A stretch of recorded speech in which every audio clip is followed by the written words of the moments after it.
Hi guys, and welcome back to the Mighty Blues. My name is of course Cameron, and welcome back today to another live stream. It is Thursday. Hope you all are doing really well. It is the live game review to Everton's 3-1 defeat to Newcastle United at St James's Park on Tuesday evening. Frank Lampard's first defeat as Everton manager. He becomes the first Everton manager to lose his opening Premier League game in charge for quite some time as well, which is certainly not a good start for Frank Lampard to gain, especially after becoming the first Everton manager, the Everton manager to win his debut game by the most goals, only literally a week beforehand. Not even a week beforehand, a couple of days beforehand, obviously, against Brentford. Another defeat for Everton in the Premier League, which currently sits us sitting in a very worryingly position of, bear with me 2 seconds, 16th in the Premier League. As we mentioned on Tuesday evening, Newcastle going just 1 point behind Everton now with their win. They sit on 18 points. We currently sit on 19. And Leeds United actually sits on 23. So even if we were to beat Leeds United at the weekend, we still won't overtake them. And therefore, we won't get anywhere near, getting out of this situation for at least the next couple of weeks or so. Thankfully, Norwich dropped points last night. They were winning. I think they scored the goal in the opening minute of their game against Crystal Palace, and it took Crystal Palace, to the hour mark to get an equaliser, and that game ended 1-1. But had Norwich have won, they'd have gone above us as well. So for the large parts of last night, when the Norwich game was underway, Everton were actually in a really bad situation, sitting 17th in the Premier League and just 1 point out of the relegation zone. So that was how important this game of football was on Tuesday night. And we sat here on Monday and done the preview, and we sat here at the weekend, even after the Brentford game, and when we were all on a massive high, and we'd had a great result and there was a lot of positivity, and we all sort of, I think, agreed that the game on Tuesday, if it wasn't a must-win, I think some people said it was a must-win. I thought it was a must-win personally, but I was willing to accept that it was an absolute must-not-lose. Had we have gotten a point on Tuesday, I'd have probably taken it, come away with it, and thought that's not the worst result in the world. But it was definitely a must-not-lose game of football. And in typical Everton fashion, and something that we've done on a number of occasions this season, is must not lose games, and that's exactly what we did again on Tuesday evening. A truly disgraceful performance by Everton Football Club. Do you know if it was a close game and we'd lost it, 2-1, and maybe Newcastle had scored a lucky goal in the final 10 minutes, and we were, trying to get an equaliser and pushing, I'd sit here and say, do you know what, it's not ideal. We needed to get something out of the game. We have lost it, which is an awful result, but at least there were signs of, improvements. At least we were pushing for the win. At least we were fighting. At least there was a little bit of something to take from it. But I honestly can't sit here and say that. It was another absolutely dreadful performance, and we weren't just beaten by Newcastle. We were beaten comfortably by this Newcastle team. We really were, and you could tell from the opening couple of minutes where the players seemed nervous on the ball, making silly decisions, rushing their decisions. Such a difference from the performance on Saturday against Brentford, where we looked so calm, so cool, so collected on the ball. And, Frank Lampard has only had a week in charge of this Everton team, and I refuse to put any blame on Frank Lampard for Tuesday's results, if I'm being perfectly honest with you. I've had a couple of people messaging me saying, well, why did he go with the same formation, Cam? Why didn't he play free in midfield? I get all of that, but the reality is Frank Lampard went with near enough the same starting 11 as to the one that absolutely demolished Brentford at the weekend. And Brentford are a Premier League side currently sitting higher than Newcastle, of course, so I understand exactly why Frank Lampard kept the same starting 11, obviously with the exception of, a couple of injuries. Mikalenko, I believe, was out due to an inconclusive COVID test, obviously, Ben Godfrey had gone off in that game against Brentford, so Yerry Mina took his place. But even the Yerry Mina change wasn't really a change, was it? Because Ben Godfrey went off in the opening 15-20 minutes of that game against Brentford, and Yerry Mina was absolutely brilliant. He got a goal and an assist and was fantastic. So we only really had one change, and granted that one change was, our only left-back that currently we have available at the football club, therefore meaning we had to play Andros Townsend as a left wing-back, which was... yeah, Andros Townsend hasn't been very good recently anyway, never mind playing so brutally out of position. But I understood the team selection. I understood why Lampard went with the same formation. I understood why he went with the same sort of system, and I suppose he would have asked the players to give the same type of performance. But whereas we looked so calm on the ball on Saturday, and the midfield looked like they were playing it around really comfortably, and the defence were relatively good at playing the ball around, dare I say it, Tuesday was just a completely different kettle of fish, wasn't it? It seemed like a completely different side. And you know what really, really worries me about this Everton side at the moment, and we probably will go into a rant about relegation and stuff, and I know some people have got loads of optimism and aren't in the slightest bit worried or concerned about where Everton will finish this season. I'm not in that boat, if I'm being perfectly honest with you. I'm sick of hearing this, we've got 17 games left, because 3 games ago it was, got 20 games left, we'll be alright. Then it was 19 games left, we'll be alright. Before Newcastle it was 18 games left, we'll be sound. Now it's 17 games left, we'll be sound. At what point are we going to get here where we go, 5 games left, we'll be alright? At what point do we actually all start to come together and go, no, do you know what? We mightn't be alright here. I look at some of Everton's upcoming fixtures and some of the teams that we've got to play. Even at Goodison Park, for me, I said it in the instant match reaction, I would be surprised if Everton pick up another point away from home this season, because if Tuesday taught us anything, it was that when this Everton team goes to sides that have got a bit of a hostile atmosphere, a bit of a hostile crowd, and Newcastle, listen, I've given Newcastle all of the stick over the last couple of days or so, and my instant match reaction was, maybe a little bit heavy on Newcastle. I don't think they're a great team. In fact, I stick with what I said in the instant match reaction. I think they're utter shite, but their fans on Tuesday were brilliant. Whatever you think of them, whether you like them, whether you dislike them, whether you like Newcastle or not, the fans on Tuesday done exactly what they knew would ultimately be the downfall of Everton, and that was get behind their team and get on our backs. And that's exactly what the Newcastle fans did. They got behind the team. They had their flags out. They had the all of the stuff in the stands, etc, etc. And some people will go, oh, look at that, that's dead cringy, that fucking nonsense. That's what Goodison Park needs to be like on Saturday, by the way. If you've got a flag, bring it. If you've got fake flag, them plastic flags, bring them. If they've got flags with ex-Everton players on, legends, bring them. Let's make Goodison like that on Tuesday, because I watched that game on Tuesday and I thought, if Goodison had this atmosphere week in, week out, I think we'd beat most teams week in, week out as well. So credit to Newcastle fans and the noise that they made and the atmosphere they generated, because it really did, put a nail in Everton's coffin, didn't it? From the opening 2 or 3 minutes or so, you could just see with our passing we were off. Again, rushing passes, as I said before, playing the ball out of play when we don't need to, crumbling under pressure. This Everton team, I've never known a Premier League footballing side made up of 11 multi-million-pound footballers. If I got paid multi-millions of pounds to do my job, I wouldn't shit myself when a bit of pressure come upon me.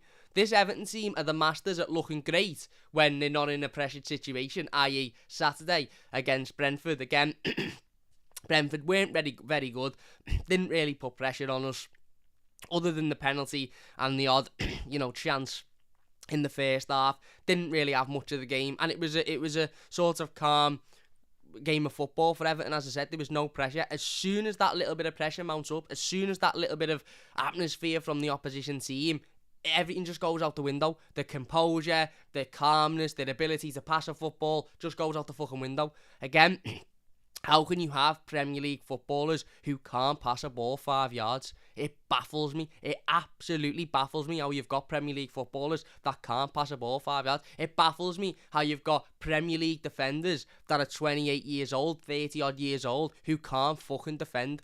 Alan St-Maximin is a great player and was very, very, very good on Tuesday. Very, very, very good. I've seen some Newcastle fans in the comments saying, St-Maximin does this every week, he's world class. But he doesn't, does he? Because if he did it every week, he wouldn't be anywhere near Newcastle. So he blatantly doesn't. There's a lot of Premier League teams that will, and Premier League defenders and right-backs that will be able to comfortably deal with St-Maximin. And that's not saying he's a bad player. That's just saying there's a lot of right-backs that would be able to adjust their game to be able to suit the style that he plays. Yet we've got a 30-odd-year-old Seamus Coleman, who's the Everton captain and been at the club for so long, who is absolutely torn inside out. There's no room for sentiment. He's not good enough to play for Everton anymore. Keep him at the club as an ambassador or as a bench player or whatever. Get Nathan Patterson in fucking straight away, because Seamus Coleman isn't good enough to play for Everton. Michael Keane, bomb him out in the summer. Get rid of him. Get rid of him. Don't let him wear an Everton shirt again. He's shite. He's absolutely shite. He's not good enough to play for this football club. Mason Holgate, not good enough to play for this football club at all. The moment that these players come under even an inch of pressure, they fucking crumble. And this is my worry when people go, Cam, don't worry about it, got 17 games left. What's it going to be after Saturday? Don't worry, 16 games left. Are we going to be sitting here in a month's time going, fucking hell, I've only got 10 games left, this could be a struggle? At what point do we all sit here and say these players have proven time and time and time again that they cannot be relied on? And as I said before, do not be surprised if we don't pick up another point all season, because any team coming to face Everton Football Club, whether it be at Goodison or at their home ground, all they have to do is look at Everton and go, put a bit of pressure on them here. Obviously, it'll be easier for those teams away, because at Goodison there'll be 39,000 Evertonians who, as I've said before, and as a lot of people have been saying, absolutely need to get behind this team now. We need to. These players can't perform without us. It's as simple as that. I don't give a shit what anybody says, what any manager, what any player says. I'll stand in front of any of the current Everton side and tell them, you can't perform without those fans behind you. It's as simple as that. It's as simple as that. Brilliant teams can. Man City could perform in the backyard of someone's house with no fucker watching. Or they could perform in a stadium with 100,000 people watching because they're fantastic players. These Everton players need us behind them. Otherwise, we're losing every single game. It's as simple as that. They will not win another game of football unless we're behind them. Simple. So this 17 games, 16 games, 15 games, 18 games left, it means nothing. It means nothing, because nothing is going to change like that. And yes, we've got a new manager, and yes, it will take him time to implement his style, implement his systems. And I'm not, as I said, I'm not putting any of this on Frank Lampard, because he's getting no blame from me. No blame, because he hasn't done anything wrong in this situation, other than what I will say is the Dele Alli substitution was wrong the other day. Don't give a shit when anyone says it was wrong. Simple. You don't bring on an attacking midfielder for a winger, especially a winger who has been so vital to Everton like Damari Gray. You bring on another forward-style player, Calvert-Lewin, El Ghazi, even Iwobi would have made more sense than Dele Alli for me. Dele Alli comes on in the midfield, not on the wing. Simple as that. But other than that, I don't think Frank made a bad decision, and I don't think you can put any blame on Lampard. I think you've got to look at this set of players and think, why can't you get up for a game of football away from Goodison? We're talking about a team who literally 3 days earlier, and yes, people will say fatigue, and we'll talk about the injuries, because the injuries did have a massive impact on the game, because again, when you lose two of your best players within the space of 25 minutes and you use 2 out your 3 substitutions, that's obviously going to have a knock-on effect. I get that. Obviously, I completely get that, but again, these players have shown time and time again that they're just not up for it. They're just not up for it when they need to be, and Tuesday night was a fine example of 2 teams playing a game of football and only one of them really wanting to win, and the other not being able to deal with the pressure that the Newcastle fans brought and that the Newcastle players brought. And you know what? I watched Leeds last night come back from 3-1 behind to get it to 3-3 against Villa away from home. A team that constantly press, fast team, loads of pace in the midfield, loads of pace in the attack. Work rate is unbelievable. Marcelo Bielsa has got them working absolutely unbelievably, and they're a little bit further out of that relegation battle now, but they're still very much in that relegation battle. They still very much could be dragged into it, so they'll be looking at Saturday thinking, we've got to get another 3 points, we've got to get a 3 points here, we've got to get a win. And I'm fearful for Saturday. I really, really am, because I look at that team and I think, if you can't take any ounce of confidence from a 4-1 win in such good fashion with such a great atmosphere, many people would have described Brentford as the best game of the season in regards to not only the scoreline but also the way in which we played, the way it felt, the whole feeling around the club. And literally 2-3 days later, they went out as if it never even happened, as if they took no confidence from it, and as if it was just, we dreamt that didn't even exist. So there's big problems at this football club, and if Frank Lampard didn't know the situation that he was in prior to Tuesday, he definitely knows it now. And maybe that's the only one sort of minute positive we can take from Tuesday, is that Frank Lampard now knows exactly the situation that he's in. He knows the players who are going to hide when the going gets tough. And I think he said something, obviously not that not that obvious, but I think he said something in his post-game press conference, which was or his post-game interview, which was along the lines of something like about knowing, what needs to be done and what doesn't need to be done, or knowing what players need to be in there or who doesn't. Something along those lines. Basically saying, I know who the fucking shithouses are who aren't going to turn up and give everything when they need to. And as much as I do think there's an element of that, I also think that this squad is just shite. Absolutely shite. I reckon, and I'm going to put this out there, by the way, I reckon I could have played against Brentford on Saturday and would have looked fucking unbelievable.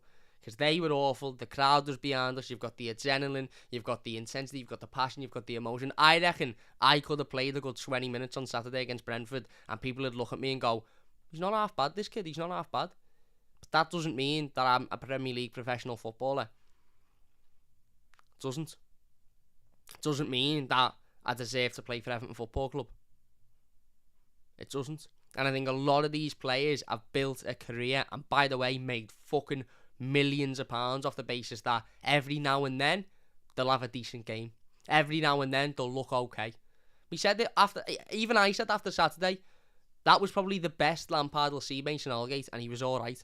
It was probably the best he'll see Michael Keane, and he was alright. But unfortunately, the worst you see these players are season-defining, dreadful performances that lead to dreadful defeats. And it's not good enough. It's not good enough. And I watched Tuesday night, and it broke me. It absolutely broke me. I was meant to do this game review yesterday, and I'm going to be perfectly honest with you all. I come home from work, and I'd had a message from one of my mates saying, do you want to play footy at 6 o'clock? And I thought, do you know what? Yeah, I'll play footy at 6 o'clock, actually. Went to play footy, loved it. It was boss. Got battered, but loved it. It was boss. And then another one of my mates said, do you want to come to pub quiz? Went to pub quiz. Because I thought, it just took that much out of me to watch that game of football on Tuesday night. It was horrifying. It was, because it was horrifying seeing a performance that these players can produce to a manager that's been here less than a week.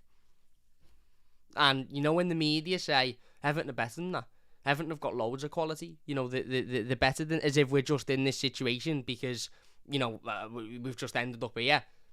You don't get in this situation just for no reason at all. We're in this situation because people are bigging a team up that is full of majority of players that just simply aren't good enough. Andre Gomez was back to vintage Andre Gomez, and that's what I mean. Saturday, he looked like the best midfielder in the world, and I sat here myself and said, he was great on Saturday, he was amazing. But that's my point of that.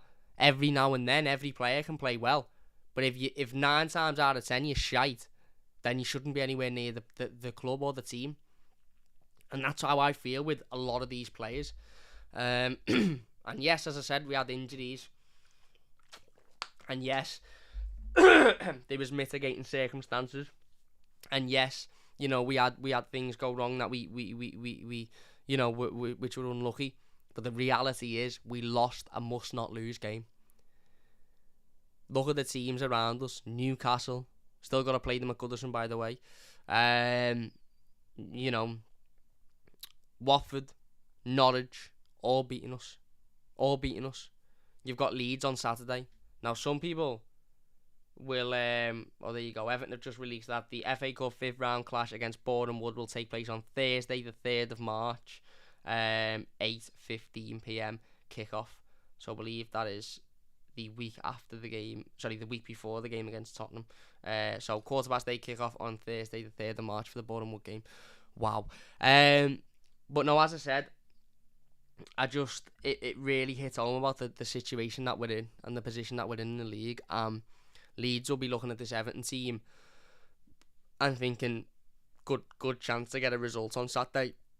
I watched that Leeds team last night and thought, this is going to be really difficult. It's always difficult against Leeds anyway, because as I said, Marcelo Bielsa has got them as the hardest working team outside of the top 3 or 4 teams. I've said for a while, if you've been on this channel for a while, you'll know I've said for a while that Manchester City and Liverpool aren't just the best teams in the league because they've got the best players. They're the best teams in the league because they work the hardest. I think the exception to that rule is, in terms of hardest workers, is Leeds. Leeds aren't necessarily the best team, but they work probably, it's fair to say, harder than anybody else, and definitely harder than Everton. I work harder than Everton in my sleep. So that's my big concern. And Saturday, by the way, is an absolute must-win. An absolute must-win. Everyone's entitled to their own opinion, and that's fair enough, but I won't be told any different. I'm not having... I'm honestly... I don't know if anybody else feels like this, but I can't stand for this. Well, don't be sure we've got loads of games left. It's fucking nonsense. It's absolute nonsense. We've won. I think we've took 6 points out of the last 40 in the Premier League. We've still got to play Manchester City, Man United, Chelsea, Arsenal away, Tottenham away. You know, and even the hot people go, yeah, we've got loads of winnable home games. We've got a couple of winnable home games. We have, of course, we have, because you know we've still got to play a lot of teams that we haven't played. We've got to play Newcastle again, but our home games, City, after Saturday, City, Bournemouth, which we just spoken about, Wolves, who are fighting for a place in Europe, Man United, who again always seem to get a result against us, West Ham away. Palace, who are a good team doing well at the moment. Chelsea at home. Leicester away. You know, these we've got loads of games left. So some really, really tough games in there. And if we're all going to sit here, and people might disagree with me, but if we're all going to sit here and say we probably aren't likely to pick up many points away from home because we've seen the type of performances these players can put in. And by the way, we've always been shit away. We have. It's as simple as that. Ancelotti's season last season was an anomaly. And an anomaly, when you Google definition of anomaly, it should just come up Carlo Ancelotti's away record in his season at Everton, in his first full season at Everton, or only full season at Everton. Because that is the definition of anomaly, by the way. We've been shit away from home ever since I was born. Even under David Moyes, we weren't that great. We done okay, and we could get points, but we never had a good away record. We've always been the team, certainly in my lifetime anyway, I can only speak from my lifetime, the team that were really, really solid and really good at Goodison. And away, you know, we weren't great, but we could hold ourselves. The Ancelotti season, we were great away from home because there was no fans in the stadium. You're telling me that these players would have performed the way they did at Anfield, at Old Trafford, at Tottenham, at Arsenal, if it was a full stadium full of fans? No, they wouldn't. They absolutely wouldn't. We'd have lost every one of those games because these players can't handle pressure and they're absolute shithouses. So we've always had a bad away record. So if we're looking at those away games and thinking we're probably not going to pick up many points, you look at the home games, and even them, you've still got Chelsea to play at Goodison. You've still got Manchester United to play at Goodison, I believe. You've still got Wolves to play at Goodison, which is an extremely difficult game. Yes, there's a couple of easy games here and there, like Newcastle, Burnley. Not Burnley, sorry, they're away. But I can't look at any team. Even if we played Norwich every single game until the end of the season, I wouldn't look at it and go, we've got 15 games left, we'll be alright. I look at it and go, I don't think there's a worse team than Everton at the moment. Maybe Watford. Maybe with the exception of Watford. But even them, they're picking up points recently.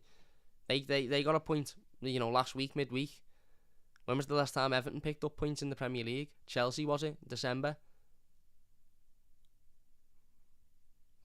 No, that's a good search. Actually, let's have a little look at that, because I'm genuinely interested. Of forget the cup games for a moment. Lost to Newcastle, lost to Villa, lost to Norwich, lost to Brighton. Chelsea. The 16th of December was the last time we picked up any points in the Premier League. It's now the 10th of February. That's nearly 2 months without a point in the Premier League. Look at the teams we've played in that time. No disrespect. We've played Brighton. We've played Villa. We've played Newcastle. We've played Norwich. And we haven't picked up a single point out of any of those games. And people have still, and I can only respect it, and I can only wish I had it, but people have still got the optimism to be so dead on that we're not going to go down. And as I said, I think the only thing that will keep Everton up this season is the now what we see at Goodison Park between now and the end of the season. And what we see at Goodison Park can be manipulated by how we act as fans at Goodison. If we turn up and we get behind the team and we battle and we do exactly what Newcastle did on Tuesday night. Bring your banners, bring your flags, bring your tunes, bring anything. Fuck it being cringy. Fuck saying, oh, cop-out behaviour, that. Fucking nonsense. Nonsense. Because if we get behind this team and this squad, they've got an infinite percentage better chance of winning a game of football than they have if we don't get behind them. Because we've already established that these players can't play football without... Can't win games without us behind them. It's established. They'll get an odd decent result every now and then, but it's 1 out of 10. Every other game they will lose without us behind them. So it's simple. We've got to get behind this squad now, and it starts on Saturday. And Saturday is a must win. A must win. Forget the amount of games we've got left. For multiple different reasons, Saturday is a must win game. Must win. Simple as that. For a multitude of reasons, as I said. And yeah, we have to do our part as fans, as we've forementioned. But these players ultimately have got to do their part. These players have got to turn up. These players have got to want to win. These players have got to want to perform. These players have got to perform. You know, ultimately, whether they want to or not, they've got to perform. And do I think they will? Well, I hope so. I'm not confident, but I would certainly hope that they would. But as I said, it's worrying. It really, really is. It's worrying to think of the situation that Everton are in. You know, as I said, I didn't even think it was that bad. Not a single Premier League point since the 15th of December. Now, granted, we've had games postponed in that period. Okay, I understand that. I appreciate that. But that still doesn't excuse how drastically bad this last couple of months have been. Because we've still played 4 or 5 Premier League games that at the start of the season, you would have potentially said we'd have won every one of them. Every one of them. Especially considering, you know, Newcastle was at home. Sorry, not Newcastle. Brighton was at home. Villa was at home. So... yeah, again, I am really, really, really worried. Really, really worried. And that's not to be negative. That's just me saying it how it is. I'm not going to come on here and people who've been around the channel for a while. I've been doing this for 4 years now. People who've been around the channel for a long time, and I know there's a lot of people that know me will know that I'm not going to come on here and try and, you know, spin a positive on everything for the sake of it. This is really how I feel, and that's what it's been for 4 years, and that's how it will continue to be. If I see it in a shit situation, I will tell it in a shit situation. I won't turn it into a positive for the sake of other people that want to turn it into a positive. And the way I see it at the moment is I am genuinely fucking shitting myself for where Everton will be in May. And I put out a question, and interestingly enough, I'm going to put it out now as well. I'm going to do a poll, and you will see the poll when I have written it. Because I put this out a couple of weeks ago, and I think it got a resounding yes over no, but there was certainly a split. I've put it in the comments now, live comments. If you're watching live, 114 people watching live, only 33 likes. If you could get those likes up, that'd be amazing. And if you're new to the channel, don't forget to subscribe as well. Get your votes in that poll. It's simple. I asked it a couple of weeks ago. If I said to you now, right, everyone watching the chat, 17th position, you're guaranteed 17th position now, would you snatch me hand off for it? Yes or no? Get your votes in. Let us know in the live comments. That poll will stay there until the end of the stream. I actually am leaning towards yes, I would. Because my fear of Everton being relegated is starting to override any sort of feeling of getting anything out of this season. Because I hope we'll be okay. And a big part of me wants to think we'll be okay. But if someone was to say now, Cam, guaranteed 17th place this season, don't get relegated, I don't think I could take the risk of saying no. I think that would be a massive gamble to say no on Frank Lampard being able to get what we think he can get out of this team. And let's be honest, as I said on the Instant Match Reaction, Frank Lampard mightn't have any decision in this, Because ultimately, he's not on the pitch. It's the players that are on the pitch. And these players have shown time and time again under various different managers who've got various different managerial styles that if they want to turn in a shithouse performance, they will do that, regardless of who's on the touchline. So, yeah, let us know your thoughts on the poll in the live comments whilst it is up. We are going to go into talking about the game, unfortunately, because it is the game review, and that is what we do in the game review. If you are enjoying, as I said, please hit that like button. It only takes a second if you're new to the channel. Don't forget to subscribe. That would mean a massive amount to me as well. Let's get into the live comments before we go into talking about the game. Stephen says, evening, Cameron, what's happening, mate? Semi says, hello, Cam, hi, mate. Wimmy says, Cam, lad, what's happening? Live stream, get in, says, Semi is right. Semi. Remy says, Semi. Niall says, alright, Cam, what's happening, Niall? Teddy says, what's happening, Cam? Paul says, go, Cam, alright, fellas, alright. Yeah, hey up, my fellow suffering blues, says Philip. Yeah, we're all in this together, as I think a famous song from some cringy kids film went. I can't remember what the film was. Tony says, good afternoon, what's happening? Finally made it live in time. How are we? Says James. What's happening, my mate? Glad to see you. I'm not too bad. I'm not too bad. I've got, you know what, playing footy yesterday and going to that pub quiz actually helped me a lot, because it made me realise that there's other things in life to Everton, and whereas Tuesday night and yesterday in work, Jesus, it really, they really do know how to ruin your day, don't they? Raymond says, Philip, are we outward in trouble? Says Sean. Blue Crew says, Semi is right. Paul says, anyone not sleeping this week following this lot fucks you up. Yeah. Afternoon all, says Mark, what's happening? Philip says, hi Mark. Hello Mark, says Semi. Colin says, just need to survive this season and then rebuild in the summer. Yeah, he also says Van der Beek to start on Saturday. Paul says, keen about as useful as the plumber on the Titanic. And Philip says, most of these millionaires players couldn't give a toss about us. They're in it for the money. They're a disgrace to the shirt. And Ned says, Kenny left back Saturday. I would rather John Joe Kenny at right back than Seamus Coleman, if I'm being honest at the moment. And I know that's controversial, because I know I've said before that John Joe Kenny isn't a good enough footballer, and I still don't think he is good enough, and I still think he's extremely lucky to be at Everton. But at the moment, I just don't think Seamus Coleman is very good either. I really don't think Seamus Coleman is very good at the minute. Yeah, we will get back into those live comments in a little bit as well. In terms of the poll, 42 people have voted. If you haven't voted on the poll, 120 watching. If you could get the votes up, that would be great. 90% of people so far would take 17th. And to expand on what the question that the poll is asking is, it is effectively, if I was to say to you now, here's 17th position, guaranteed. Forget the FA Cup for a moment. Here's 17th position, guaranteed at the end of the season. Would you snatch my hand off for it? Are we in a position as fans? That will never happen, obviously.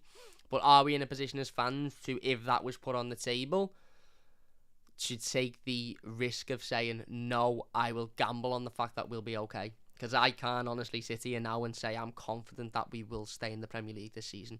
I'm not. And it's not just because we lost to Newcastle. The way some people are acting as if, oh, don't be fucking stupid. We've lost the one game of footy. We haven't picked up a point since mid-December. We've picked up 6 points out the last possible 40 in the Premier League. We've won one game since September. How is it it's only one game? There's 17 games left, yeah, but when there was 26 games left, we were in a shocking situation, and we're in an even worse situation now, but we haven't gotten out of that.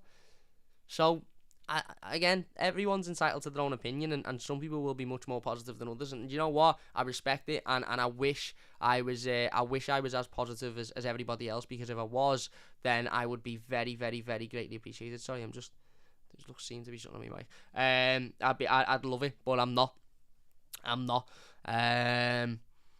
Yeah. Anyway, let's have a little talk about the game, because it is the review, and that's what we're here to do, whether we want to or not. That's what we're here to do.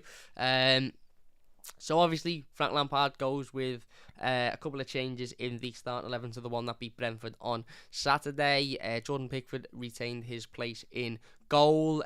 We had Andros Townsend playing left wing back, because we found out just before the game that Vitaly Mykolenko had returned, or it was rumoured, sorry, it wasn't confirmed, it was rumoured that Vitaly Mykolenko had returned an inconclusive COVID test, so he obviously was unavailable for the game. I think Frank Lampard said something along the lines of he didn't feel too well the night before. So yeah, again, We still don't know the situation on that, whether it was he tested again and it was positive or it was negative. We don't know. We'll wait and see, I suppose, for Saturday to see if he'll be in the team. Again, the back line, other than Yerry Mina coming in for Ben Godfrey, which was expected due to Ben Godfrey's injury, was unchanged. It was Michael Keane, Ben Godfrey and Mason Holgate, with Seamus Coleman at right wing back, or just there, should we say. Midfield was exactly the same, Alan and Andre Gomez, and then the forward line, again, unchanged, Damari Gray, Anthony Gordon and Richarlison, which I actually was happy with, to be honest with you. I was happy with that unchanged starting forward lineup, certainly, because I thought the three of them played exceptionally well against Brentford, and I thought the three of them deserved another opportunity, and that's very much exactly word for word what Frank Lampard had said in his pre-game interview. They done very, very well. They deserve another chance. We had Dominic Calvert-Lewin returning to the team on the bench. Obviously, Dele and Donny van de Beek started on the bench, with the hope of making their Everton Premier League debuts. And obviously, we had Anwar El Ghazi again with the hope of making his Premier League debut for Everton on the bench. Alex Iwobi had returned to the bench, of course. And yeah, we had a pretty strong bench for once. You actually looked at the Everton bench and thought, you know what, if we need to change this game, we've actually got a lot of options on there that we can bring on to do that. Obviously, in true Everton fashion, the one game that we actually have a half-decent bench that would be capable of changing the game, we have to make 2 subs in the first 20 minutes through injuries. But we had a strong bench. And as I said earlier, the game kicked off, and within the first 2 or 3 minutes or so, we really, really looked nervous. Now, Newcastle and the atmosphere at St James's Park was great. As I said, I've given Newcastle a lot of criticism over the last couple of days, and give them a lot of criticism in the instant match reaction and the player ratings and stuff. And, again, I don't particularly take back what I said in regards to them as a footballing team. They're utterly shite. They are utterly shite. That's the reason they're in this situation. They've got a lot of confidence at the moment. They've brought some good players in. Kieran Tippie is a good signing. The likes of Matt Targett is a decent player. We didn't really see much of Bruno, but he's a decent player as well. If they've done some clever business in the transfer window. As I said before the game, they haven't bought players that you'd go, oh my god, they're unbelievable, but they've brought decent Premier League players that will definitely strengthen their chances of staying in this Premier League. And they had confidence behind them, they had momentum, they had a feel-good factor around the club because of the new owners, the money they've spent, and the improvements in their team since obviously Eddie Howe has come in, which mightn't seem as blatant as what it is, but actually when you look at the points that Newcastle have picked up since Eddie Howe become the manager in comparison to the points Everton have picked up in that same period, they have improved drastically since Howe come in. So there was an overall feel-good factor around Newcastle, and we were always going to be aware of that, and we always knew that was going to be the case, and that was something that ultimately we were going to have to overcome. There should have been a feel-good factor about Everton as well. These players should have gone into this game thinking, do you know what, we were brilliant the other day against Brentford. We played them off the park. We were great. We scored 4 goals. Let's take some confidence from that, and let's go and implement that confidence into today's game. But as I said before, in true Everton fashion, why would we do that? Why would we do that when we can just turn up and shit ourselves? Which is so much easier to do. They won't have to work as hard, and they'll hope that a couple of days later fans will get over it. And yeah, now as I said, the one thing that this Everton team won't be able to do at Goodison for the remainder of the season is perform like that, because it won't be accepted. So, again, very disappointing. But within the opening couple of minutes, the crowd were up for it from a Newcastle standpoint, of course, which was always going to happen because they knew how important this game was for them as well. Let's not forget, this wasn't just a must not lose / must win. Let's be honest, it was a must win for Everton. It was a must not lose / must win for Newcastle as well. So it wasn't a case of one team really needing to win it and the other team being almost like, yeah, well, we want to win it, but if we don't, it's not the end of the world. I think this was very much a vital game for both sides.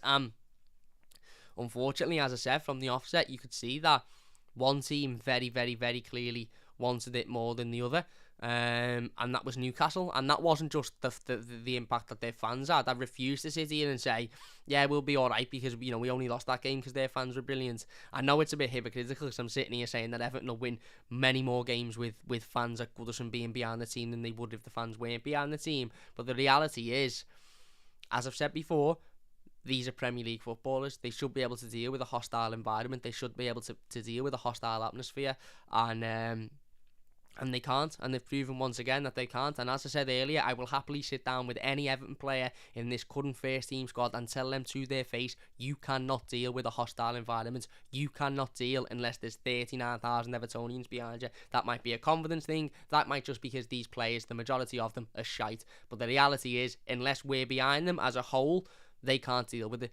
And yeah, you know, as I said before, from the opening couple of minutes, we looked shaky, we looked nervous. Newcastle were obviously piling the pressure on. They were obviously, you know, breaking us down, pressing really, really high up the pitch. St. Maximin was pressing really, really high there. Three-man midfield was becoming a problem for Everton, which was, I know, something that frustrated a lot of Evertonians, because they were I've seen a lot of people and spoke to a lot of people who were saying, well, why did Lampard go with a 5 at the back when he knew that 5 at the back under Benitez was so unsuccessful and lost us so many games, or more specifically not having the 3 in midfield. And I think the reason for it is because he didn't really have many options but to go with that formation against Brentford, and it worked so well. So he's probably gone, do you know what, I'll go with it again. In fact, I think he did do that, because I think he said he did in the press conference. But as I said, it's become quite apparent now that, you know, the 5 at the back just doesn't work. And it's mad, because we can all sit here and go, why didn't he play 3 in midfield? Why didn't he do this? Why didn't he do that? Why wasn't he 3 midfielders? Who'd you play 3 in midfield? Dead easy to go Van der Beek, Gomez and Alan. About as much pace as me nan in that midfield. A couple of them, you know, Alan, technically a good... Gomez, technically a good footballer. Off the ball, awful. Defensively, awful. Work rate, awful. Van der Beek, technically a good footballer, and again, only just come in, so I'm not going to judge him off of what was a difficult time on Tuesday, but isn't really going to do the dog work and the running off the ball. So yes, when Doucouré comes back from injury, we can then have a 3 in midfield and it be a suitable 3, but until then, I think we'd just be looking at an extra man in there, and that might help, and that might be better than not having it in there. You know, having 3 players that are alright as opposed to having 2 players that are alright is obviously much better. But we really, really need Doucouré back, don't we? We need Doucouré back instantly, really. And considering he looks like he's going to be out for another 3, maybe even 4 weeks, that's just devastating. It really, really is devastating. And what's even worse is, you know, within 20 minutes of the game, as I said, we started nervously. We were allowing them time on the ball. We were allowing them opportunities to move the ball around, to, you know, ultimately try and create chances. And they had a couple of opportunities where they got forward. Jonjo Shelvey had one where Anthony Gordon had to run back and nick the ball. And in that opening 15-20 minutes, I felt like Anthony Gordon was the only Everton player who was really running back and doing that defensive work. I feel like Anthony Gordon was the only Everton player that was really sort of making the effort to get back and put a foot in. The rest of them, midfield included, were almost just sort of standing around and watching. And I've seen some people go, that's fatigue, that because they played the other day, that's fatigue. They're Premier League footballers. These are high-level athletes. On diets, got dietitians, got ridiculous training regimes, you know, should be some of the fittest human beings on this planet, and they can't play twice in a matter of 3 days. I played 5-a-side last night, and I'm going to go and play again tonight, 7-a-side. Now, I know that's not Premier League football for 90 minutes, but my point is, I eat McDonald's multiple times a week and have takeaways all the time. I am probably the furthest from a fit human being. These are meant to be ultra fit athletes, the people that you look at and go, they do everything to ensure their fitness, and yet they can't play a couple of games of footy in the space of 2 or 3 days. I don't get it. Nick says, can you say Jonjo Shelvey again in your accent? Jonjo Shelvey. Don't know what difference that makes, but there you go. I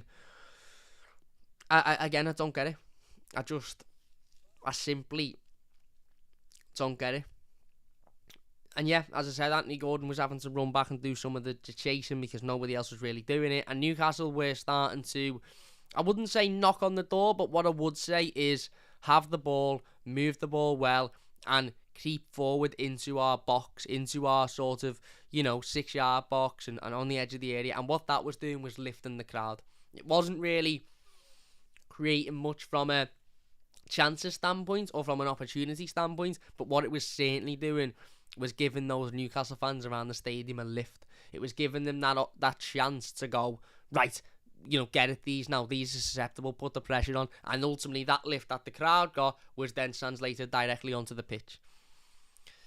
Now, I'd say that was a very difficult circumstance. And I'd say the only way to combat that was for Everton to go and get a goal to sort of quieten that crowd down. And then that would have been the perfect situation. But we all know that's exactly what happened, wasn't it? But then Everton turned to shit. But let's talk about the injuries before that then. Again, in Everton fashion, really, 15 minutes into a game, 16 minutes into a game, whatever it was, Demarai Gray goes down. Now, I believe it was a rib injury, I think, was what I read. It might have been Yerry Mina, but he went down and it became quite apparent that he wasn't going to be able to continue. He looked like he'd had a problem all game, to be honest. He'd had a couple of touches in that opening 15-20 minutes where he just looked completely off.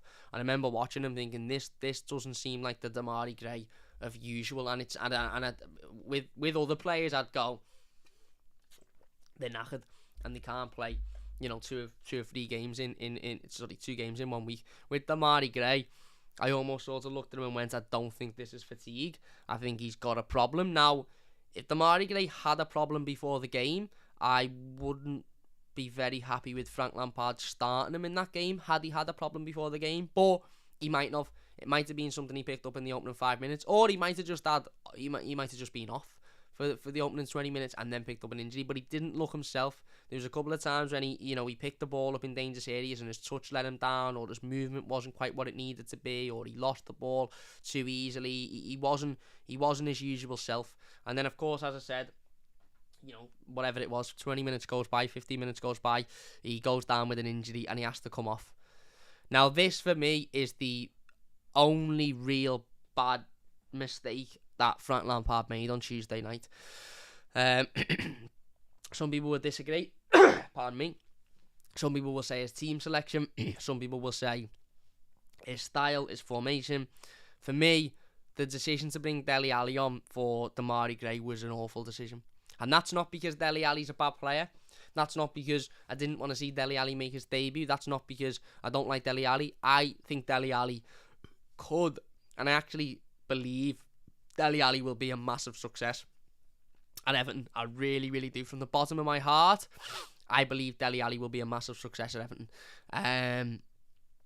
However, bringing on a Cam who isn't particularly quick and isn't particularly known for that one-on-one interaction with defenders, for a player who plays on the wing, is particularly quick and is best known for his one-on-one, interaction, ability to beat a defender one-on-one, was a poor decision for me. A poor decision from Frank Lampard. And I know we all wanted to see Dele Alli make his debut, and I was the same. I was sitting there going, oh, Dele Alli coming on, this is exciting, isn't it? We've lost Gray, which is awful, but Dele Alli's going to make his debut. And then within 5 minutes, I remember sitting down and saying to my dad, why has he brought Dele Alli on here?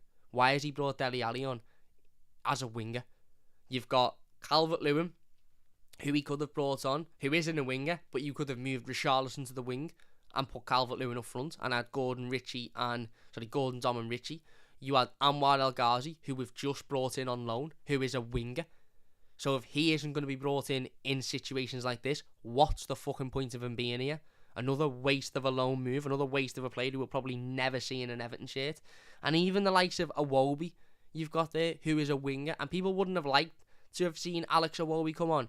But the Alex Iwobi coming on would have made more sense than Dele Alli. I actually think the perfect sub would have been El Ghazi. Chance for him to impress early on in the game, debut for Everton, chance for him to go out there and really show what he's about.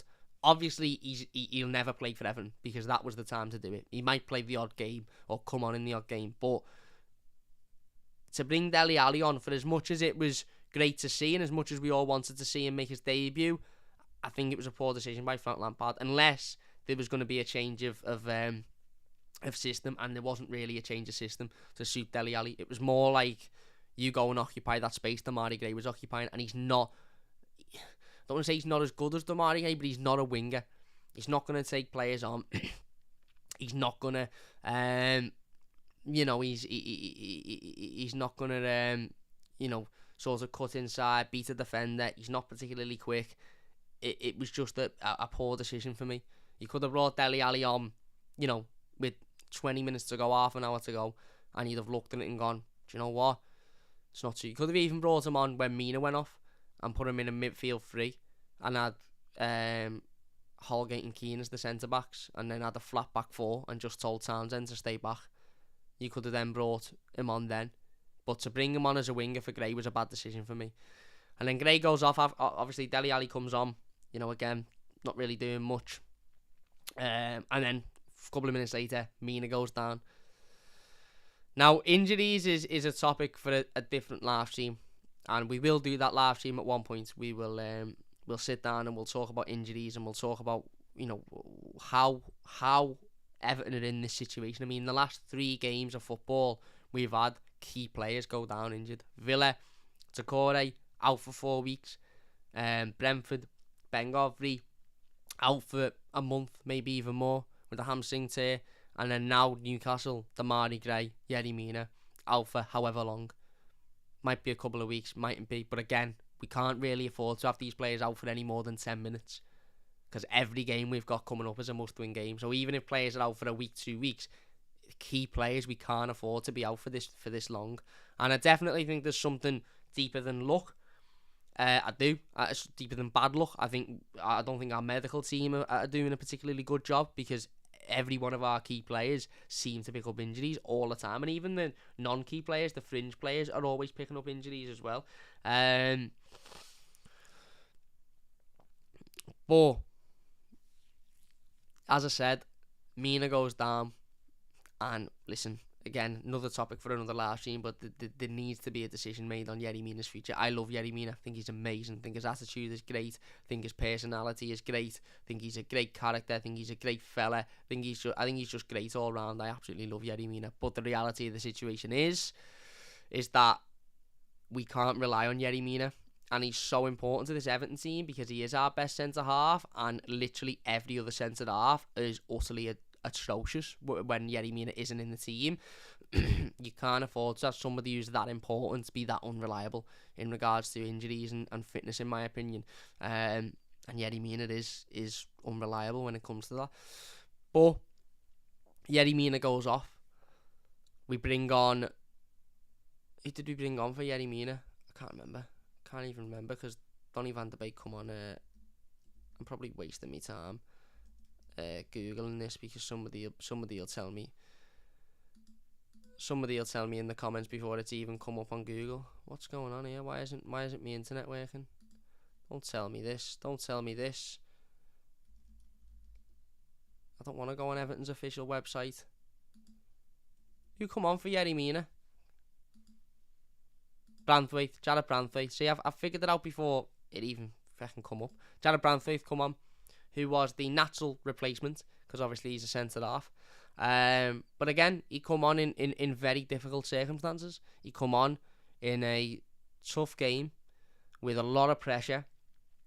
And ultimately, he was having to deal with a Newcastle side that were always going to push us, always going to press us for the win. And again, he looked half of the player that he looked against Chelsea. But I'm not going to sit here and have a go at him. He's a young lad. It was a difficult circumstance for him. I think the pressure got to him a little bit, not as much as it got to other players that have played in the Premier League for years, but I think it got to him a little bit, and he struggled. He wasn't particularly bad, but just a couple of things he did sort of were you could see that there was a little bit of pressure on him, and he wasn't quite dealing with it as well as maybe we would have liked. But he come on for Yerry Mina. But again, you then look at that centre-back pair, and you've gone from Yerry Mina being in there, who's a big brute, who wins every ball, who's a demander, who's always in the ear of opposition players, who, defensively is attracted to the ball. You've gone from that to Jared Branthwaite, who's a young lad with minimal Premier League experience, and although he's done well in the Premier League games he's played, he's still very much a young lad learning his trade. You've got Mason Holgate, who, as I said, shouldn't be anywhere near the football club and isn't anywhere near good enough to be, making stupid mistakes, giving stupid corners away. And you've got Michael Keane, who, again, isn't very good and isn't a very good defender. So your back three consists of a young lad who probably shouldn't be in there because he's too young to be in there and he's not quite ready to be in there, and 2 Premier League established centre-backs who are dreadful, as well as a captain who we all love and we all can sit here and laud about his time at the football club and how dedicated he's been to the football club, but if we're being brutally honest with ourselves, shouldn't be starting games of football for Everton. And a left-back who is a right-sided winger, who is left-footed, and that's the only reason he's at left-back. So our defence was an utter shambles, and I understand that injuries to Godfrey and Mina and COVID problems with Mikalenko were unconsolable by the manager. But in games like this, a must-not-lose game, we really, really didn't need more than 50% of our defence to be taken out and for us to be sitting there with an absolute shell of a back line. But regardless of all of that, we go 1-0 up, don't we? Again, Mina goes off, Bramley comes on. Obviously, Dele Alli's come on at this point. We win a corner. I wouldn't say it was completely against the run of play, because I think Newcastle weren't particularly threatening at the time, but it was certainly a chance that I think a lot of people would have gone, oh, this is interesting. Everton have gone 1-0 up. Newcastle weren't by far the better team. They didn't have 15 chances cleared off the line, but they were certainly putting more pressure on us than we were them. I think Richarlison had a shot early on in the first half where it just glanced wide, and other than that, and obviously before the goal, that was pretty much it. And yeah, we get a corner. Ball comes in. It's being scrapped about. It falls to Mason Holgate. It comes off. Oh no, sorry, it wasn't a corner. It was a free kick. It wasn't a corner. It was a free kick.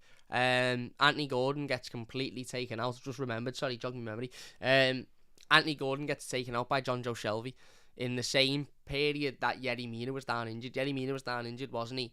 And they played on to try and score, and then Anthony Gordon sort of got the ball back, and John Joe Shelby clattered into him. Now this, when you watch it on the replay, and I know I say this often, this could be the worst refereeing decision I've seen in a long, long, long time. How Michael Oliver doesn't give a sending off is beyond me. Absolutely beyond me. 2 feet in the air from John Joe Shelby, straight into Anthony Gordon, doesn't win the ball, goes straight through him, and VAR all of a sudden looks at it and determines it a clean challenge. Now, what I can say confidently is if that was, I don't know, let's say Richarlison on a player who plays for a certain Northwest team that wear red, or even Richarlison in that game, he gets sent off. So how John Joe Shelby does not get sent off in that situation is beyond me. If you haven't seen it again, go back and watch it. Somebody tweeted a video out of it, and I quote tweeted it on our Twitter on Tuesday night. Go and watch it again. Clear as day, red card. Clear as day. And I'm not blaming the referee for us losing. I'm not saying it was the referee's fault, but what I'm saying is, had they have gone down to 10 then at 0-0, at just soon to be 1-0 to Everton, it would have been a much different game and a much more difficult game for Newcastle, and maybe we'd have stayed in it. But that wasn't the determining factor at the end of the day. By the way, we will get in the live comments in a moment. If you are enjoying, please hit that like button. Don't forget to subscribe. It would mean a massive amount to me. And if you're new to the channel, don't forget to subscribe, as I said. Don't forget to get involved in the poll. It's a simple question. If I offered you it now on a plate, would you take 17th position, yes or no? 130 votes, 160 people watching, so there's at least a minimum another 60 people, 30 people watching that haven't voted, so get your votes in, maybe even more.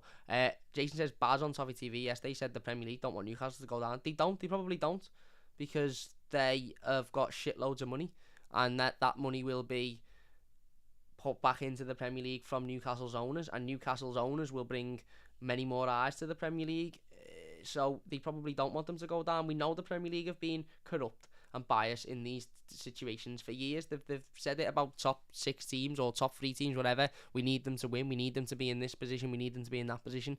They're a nonsense. The Premier League are a nonsense. It's the WWE Mark II. Anybody that believes the Premier League is fair and every decision made is fair and every result is fair, you're being conned. No way. There's not one multi-billion-pound business on this planet that would allow their business model to be luck.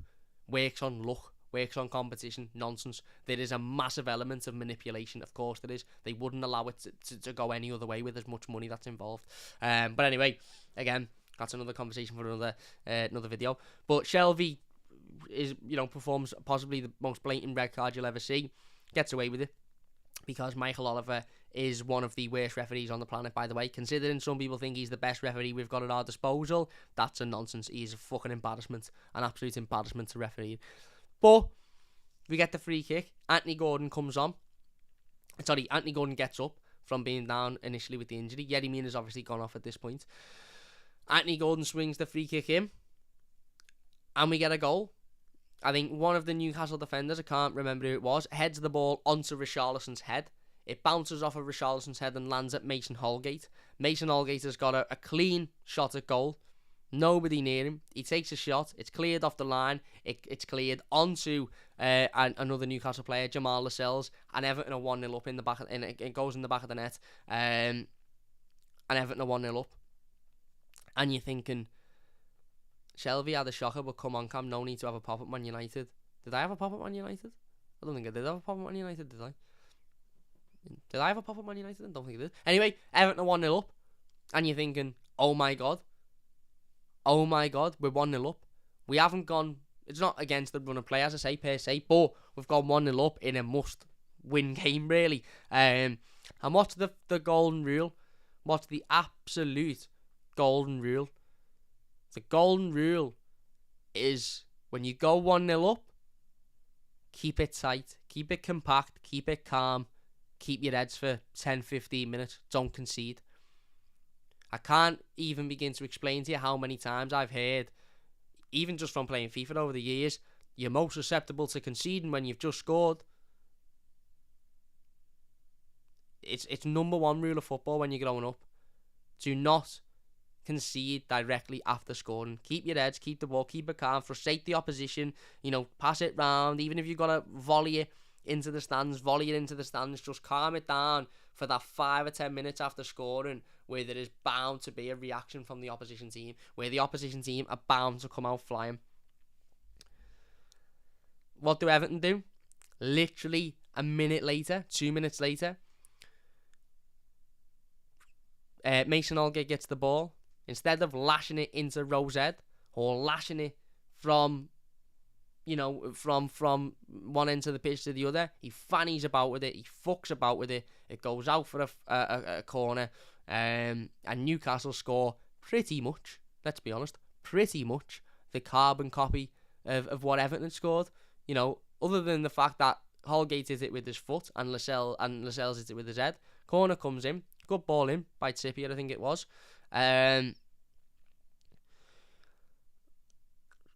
Ball comes in by Trippier. Lascelles heads it onto the bar, bounces off Holgate, goes in. So Holgate had the shot off the line, which bounced off Lascelles and goes in for Everton to be 1-0 up. And now Lascelles has had a shot, which has bounced off the bar, and it's Holgate to go in for 1-0. Literally about a minute and a half after scoring. No element of responsibility by this Everton side. No element of calm, cool, collectedness. No, right, we'll get our head downs now, and we'll just, we'll just calm it down. We'll frustrate them. We won't give them anything silly. We won't give them any cheap free kicks or cheap corners or cheap opportunities to score. We'll just get our heads down, and we'll just, we'll keep the calm. We'll keep the composure. There is no composure. These are Premier League footballers. Premier League players, and there's no composure. A Sunday League team would have gone at that point when we went 1-0 up. Right, don't give anything stupid away now. See it out. By the way, we scored in the 38th minute. The 38th minute, I think, something along those lines. Definitely mid 30s. That's what, less than 10 minutes till half time. 36 minutes.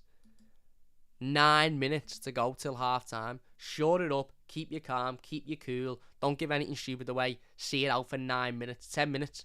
5 of them minutes will be where Newcastle are flying at you. Kick the ball out, soak up the pressure, deal with the situation, get to half time 1-0 up, and that kills them their little bit of momentum brilliantly.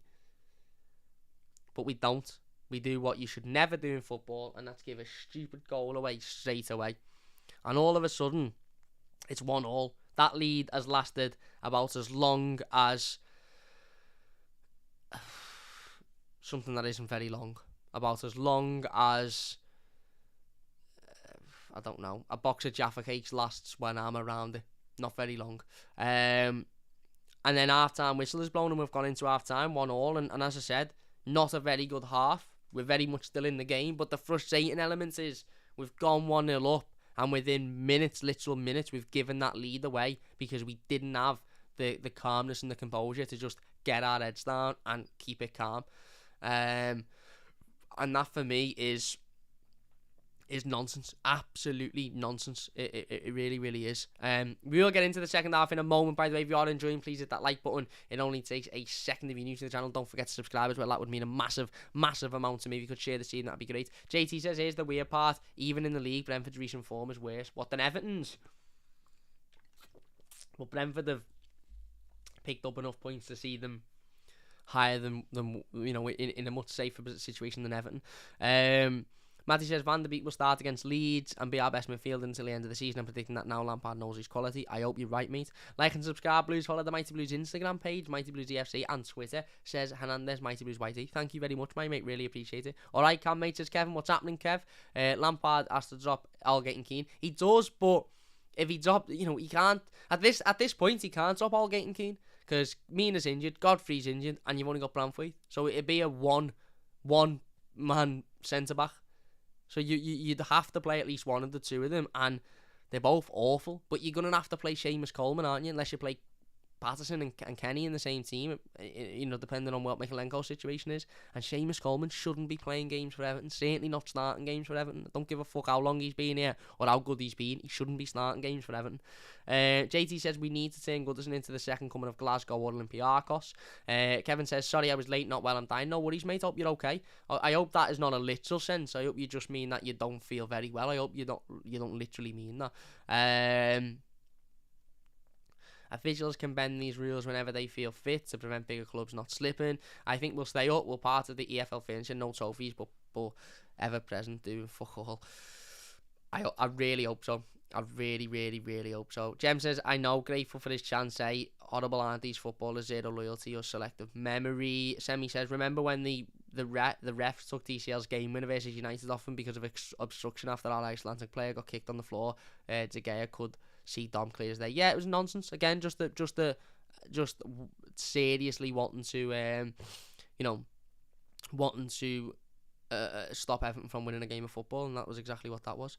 Wayne says, Jem, as long as we get good money for DCL, I'd drop him off myself. He didn't even play the other day. Listen, I like Dom. And I do think Dom will go in the summer. I do. But I like Dom, and Dom didn't feature in any sense the other day, so we can't really go at Dom, can we?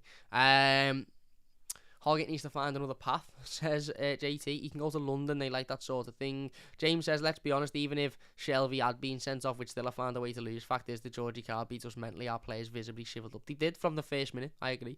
Kevin says, you go to the match, shout your head off like crazy, get behind the team. This is the dogs of war. We've got to now, mate. We've got to. We simply have. These defeats, sadly, will carry on because our players all have the spine of a blancmange.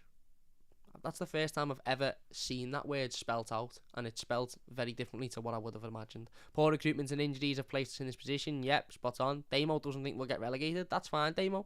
I wish I had that confidence, if I'm being honest. I wish I had that confidence. The league has always protected the top clubs. That's a form of game fiction, told the ref who to favour. Yeah, listen, it's never going to change, is it? Carter says, how's it going, Cam? Just ran into an old professor who supports Arsenal, and even he felt the need to take the piss out of Everton. Great start of the day.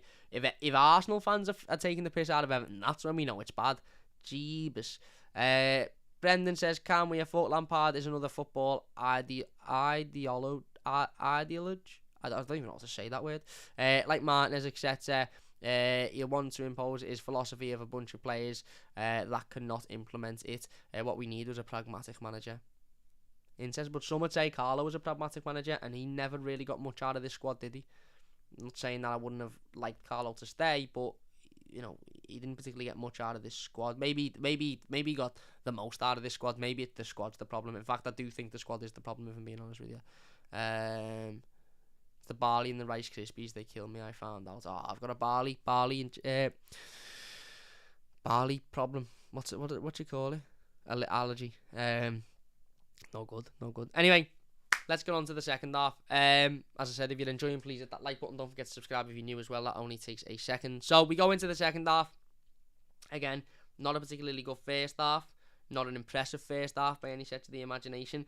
But we're in the game. It's 1-1 and you're thinking, right, not much room to change because we've already made 2 substitutions. But can we go and maybe change the system, the style a little bit? Because at this point, it was visible that Newcastle were looking the better team. It took them literally seconds to equalise. And we were visibly shaken in terms of shaken by the atmosphere, shaken by the situation, shaken by the pressure that they were putting on us. We just couldn't seem to deal with that situation, which was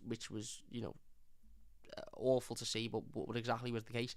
And then we come out in the second half and not much changes, does it really?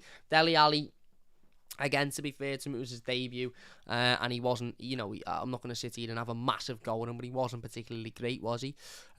We saw Donny van de Beek come on in the midfield again and try and occupy that position, and whilst he was shouting at people, gluten intolerant, says Kev, nightmare. While he was shouting at people and trying to organise and stuff, it wasn't really working. Anthony Gordon at this point, I thought he had a brilliant first half. Second half, I thought he quieted down a little bit, but again, he was probably frustrated that he was the only one that was seemingly tacking back, the only one that was seemingly putting a foot in, the only one that was seemingly trying to stop Newcastle from ultimately getting into the game or getting deeper into the game. And yeah, like I said before, we really didn't have many chances. As I said, the injuries I think hindered us massively because we had to make 2 substitutions forcefully rather than being able to bring on a Dominic Calvert-Lewin or an Anwar El Ghazi or a Dele Alli in a different situation.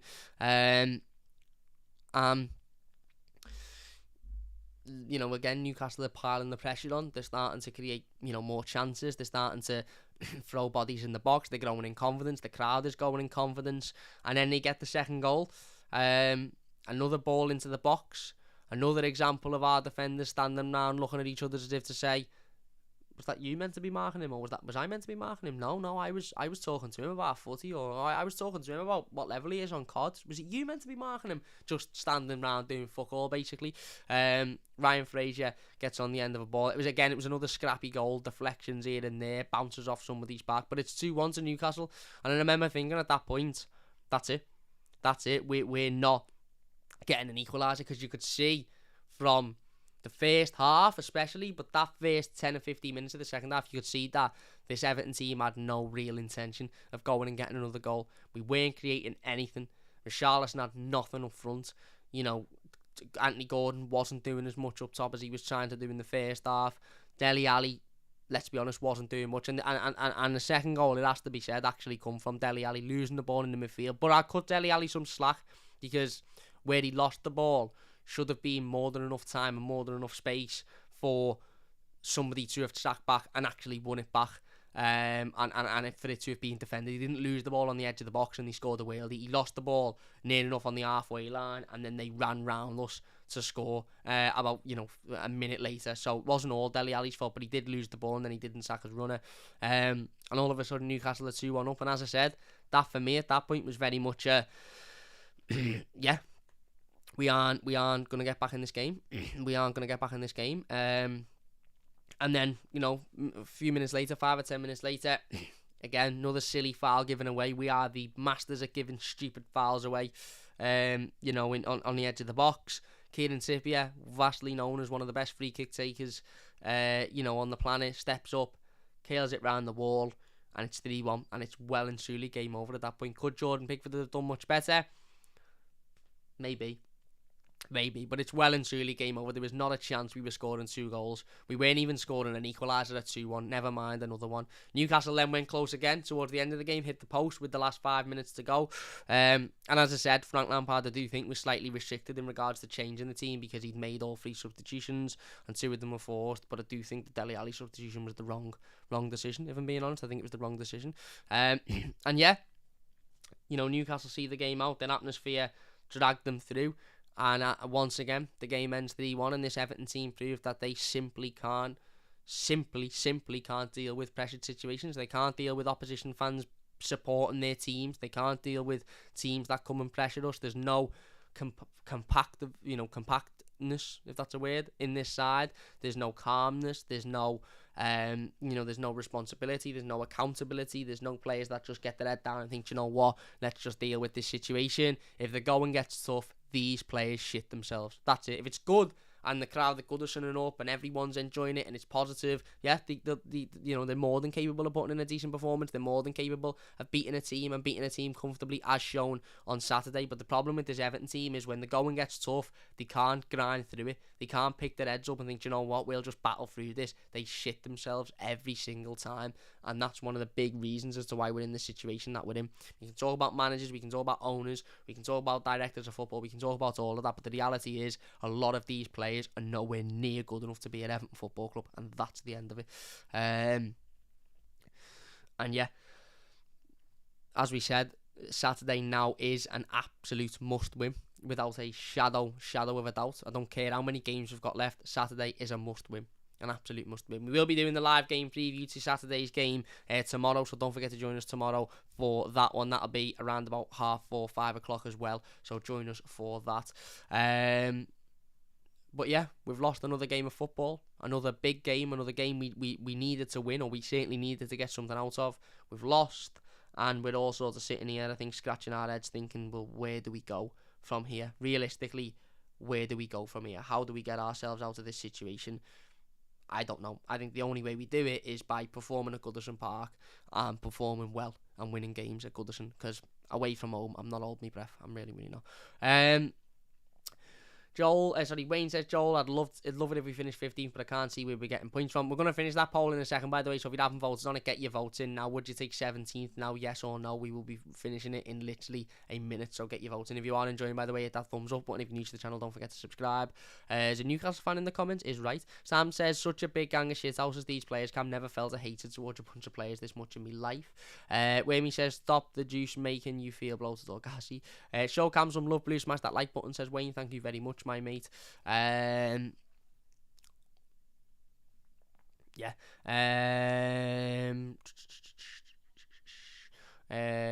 Gomez, Holgate and Mina all because of injuries, said Jem.